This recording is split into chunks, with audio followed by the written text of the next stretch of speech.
বিসমিল্লাহির রহমানির রহিম। আসসালামু আলাইকুম রহমতুল্লাহ। প্রিয় শিক্ষার্থীরা, আজকে আমি ষষ্ঠ শ্রেণীর এই ৮ অধ্যায় থেকে আমি তথ্যপত্তর 18 নম্বর থেকে শুরু করে যাচ্ছি। ভিডিওটি তুমি কোথাও স্কিপ না করে সুন্দর করে দেখো, তাহলে তুমি মজা পাবে আমার ভিডিও অবশ্যই দেখে।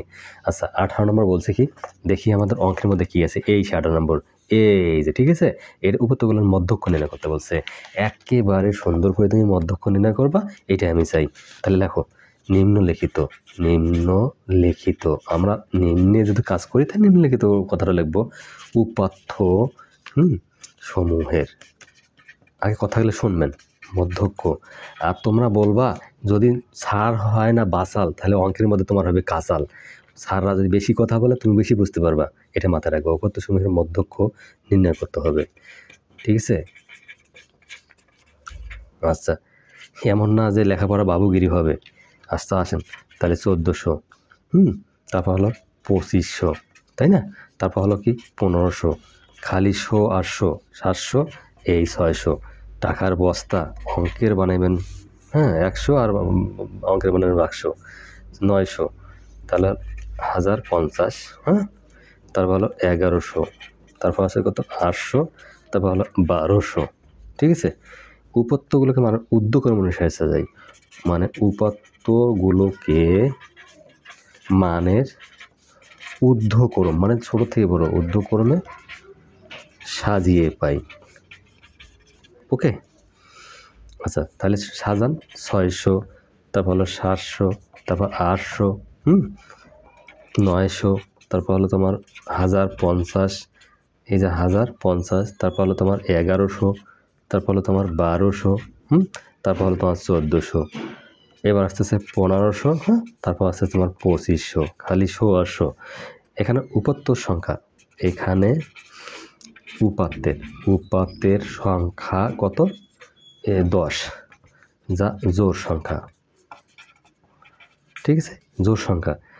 এবার এর মধ্যক্ষ নির্ণয় করতে গেলে আমাদের যেটা হলো মধ্যক্ষ, নির্ণয় করতে গেলে আমাদের হবে তাহলে পঞ্চম পদ ও ষষ্ঠ পদের যোগফল ভাগ হলো আমার হলো সেই 2। তাহলে লেখো এখন আমার এই 1050 যোগ হলো 1100, আর হলো 2। এইখানে আমরা পাইলাম কত? যে সাধারণত এবার দেখেন আসতেছে তোমার 2150, আর নিচে আছে 2, এইটা আছে তোমার 1075, ঠিক আছে? এটাই নির্ণয় মধ্যক্ষ কি আসতেছে? 1075। মাই ডিয়ার স্টুডেন্ট, এটা একটা মাথায় রাখবা। সেইবার 19, কাঙ্ক্ষিত 19 কি বলছে একটু তোমাকে দেখাই আগে। এই যে 19, এই সংখ্যাগুলো উপাত্তগুলোকে মধ্যক্ষ নির্ণয় করতে বলছে। আচ্ছা, এর সংখ্যাগুলো আমরা মধ্যক্ষ নির্ণয় করব, এটাই ছিল কথা। তাহলে দেখো যে 9 16,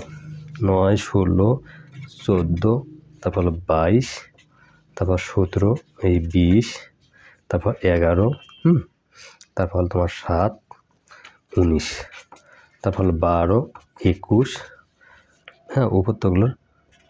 উপাত্তগুলোর মধ্যক্ষ নির্ণয় করতে হবে,